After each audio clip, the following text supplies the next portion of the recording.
Hello നമസ്കാരം. ലിനൂസ് ഫുട്ബോളിലേക്ക് എല്ലാവർക്കും സ്വാഗതം. ചായക്കടകളിൽ നിന്ന് കിട്ടുന്ന നല്ല മുരിഞ്ഞ ഉള്ളിവടയാണ് ഇന്ന് തയ്യാറാക്കി കാണിക്കുന്നത്. അത് നല്ല ടേസ്റ്റി ആയിട്ട് തന്നെ നമുക്ക് തയ്യാറാക്കിയെടുക്കാം. വളരെ എളുപ്പത്തിലാണ് തയ്യാറാക്കുന്നത്. അപ്പോൾ അതെങ്ങനെയാണ് തയ്യാറാക്കുന്നതെന്ന് കണ്ടിട്ട് വരാം. ആദ്യമായിട്ട് ഈ ചാനൽ കാണുന്നവർ പ്ലീസ് ഒന്ന് സബ്സ്ക്രൈബ് ചെയ്ത് സപ്പോർട്ട് ചെയ്യുക. ഞാനിവിടെ 1.5 കിലോ സവാളയാണ് എടുത്തിട്ടുള്ളത്. ഇതിൻ്റെ തൊലിയെല്ലാം കളഞ്ഞ് നമുക്കിത് കട്ട് ചെയ്തെടുക്കണം.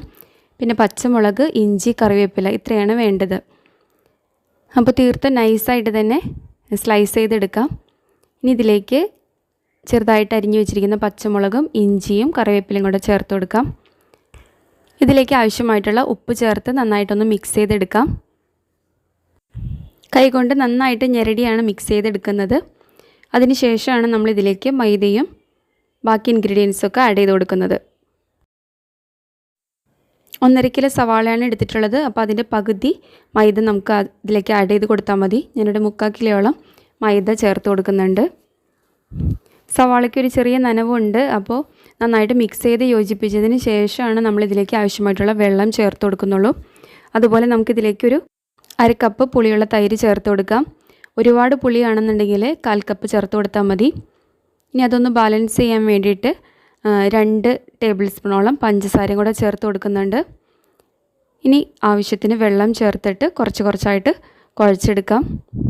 ഒത്തിരി വെള്ളം ആദ്യം തന്നെ ആഡ് ചെയ്യരുത്. തൈരും അതുപോലെ സവാളയിൽ നിന്ന് ഊറി വരുന്ന വെള്ളം എല്ലാം ഉണ്ട്.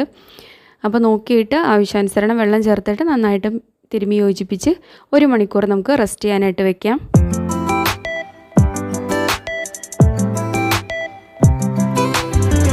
ഒന്നോ 2 മണിക്കൂറിന് ശേഷം നമുക്ക് ഉള്ളിവട തയ്യാറാക്കാനായിട്ട് തുടങ്ങാം. അപ്പോൾ ഇതുപോലെ നമുക്ക് കുറച്ച് മാവ് എടുത്തിട്ട് ബോൾ ഷേപ്പിലാക്കി കൈകൊണ്ട് തന്നെ ജസ്റ്റ് ഒന്ന് പതപ്പിച്ച് ഉള്ളിലൊരു ജസ്റ്റ് ഒരു കുഴി പോലെ ഉണ്ടാക്കിയിട്ട് ഹോൾ പോലെ ഉണ്ടാക്കിയിട്ട് നമുക്ക് ചൂടായ എണ്ണയിൽ ഇതുപോലെ വറുത്ത് കോരിയെടുക്കാം. മീഡിയം ഫ്ലെയിമിൽ വെച്ചാണ് നമ്മളിത് റെഡിയാക്കി എടുക്കുന്നത്. ഹൈ ഫ്ലെയിമിൽ വെച്ച് പുറം നല്ല ക്രിസ്പി ആകും, പക്ഷേ അകം വേവത്തില്ല. ഒരു സൈഡ് ഒന്ന് നന്നായിട്ട് മുരിഞ്ഞ് വരുമ്പോൾ നമുക്കിത് മറിച്ചിട്ട് കൊടുക്കണം. അങ്ങനെ 2 സൈഡ് നന്നായിട്ട് മൊരിഞ്ഞ് കിട്ടിയിട്ടുണ്ട്. ഇനി നമുക്കിത് എണ്ണയിൽ നിന്ന് കോരിയെടുക്കാം. അങ്ങനെ നല്ല ടേസ്റ്റി ആയിട്ടുള്ള നല്ല ക്രിസ്പി ആയിട്ടുള്ള ഉള്ളിവട തയ്യാറായിട്ടുണ്ട്. അപ്പോൾ ഇത് ഞങ്ങളുടെ ബേക്കറിയിൽ തന്നെ തയ്യാറാക്കി എടുക്കുന്നതാണ്. അതിന് ഒരുപാട് കസ്റ്റമേഴ്സ് ഉണ്ട്. അപ്പോൾ ഇതുപോലെ ട്രൈ ചെയ്ത് നോക്കുക. ഏറ്റവും എളുപ്പത്തിൽ നമുക്ക് തയ്യാറാക്കിയെടുക്കാം.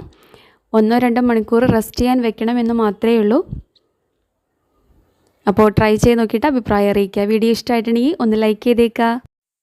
ആദ്യമായിട്ട് കാണുന്നവരാണെങ്കിൽ പ്ലീസ് ഒന്ന് സബ്സ്ക്രൈബ് ചെയ്ത് സപ്പോർട്ട് ചെയ്യുക.